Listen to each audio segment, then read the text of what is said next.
Tiga. Mohon izin Bapak, tangan mengepal, yang sebelah kanan kasat di tangan kanan, sebelah kiri tongkat di belakang. Siap. Hitungan. Satu. Nah, hasil kunjungan dari Papua ini bagaimana Pak? Apa karena ada atensi khusus untuk penanganan KKB di sana atau bagaimana Pak? Kemudian yang kedua terkait dengan sinergitas TNI Polri. Nah, perkembangannya ke depan seperti apa Pak? Baik, terima kasih rekan-rekan media. Memang janji saya pada saat saya dilantik sebagai Kepala Staf Angkatan Darat, pertama yang saya kunjungi adalah daerah yang dimana ada anggota kita sedang melaksanakan tugas operasi. Saya mengecek pasukan-pasukan yang sedang melaksanakan tugas, baik pasukan yang terlibat PAM Rahwan maupun pasukan yang di perbatasan.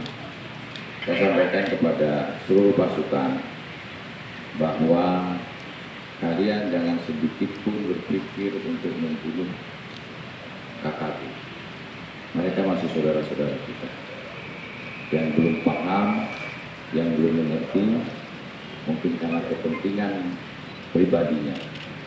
Tetapi mereka itu adalah saudara-saudara kita.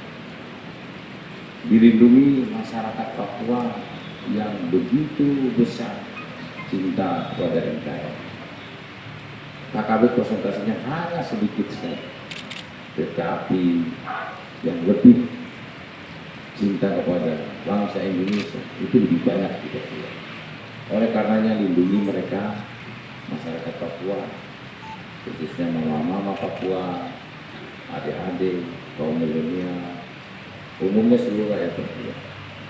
Kalian jangan bertindak arogan, jangan bertindak kasar kepada masyarakat.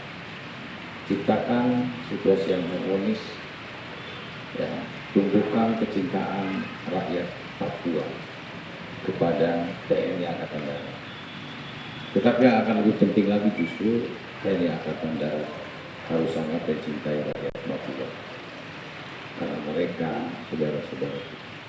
Bantu mereka, saya sampaikan kepada seluruh anggota TNI Angkatan Darat, sekecil apapun yang menjadi kesulitan dan hambatan masyarakat Papua, TNI Angkatan Darat harus hadir di tengah-tengah mereka, menjadi bagian solusi.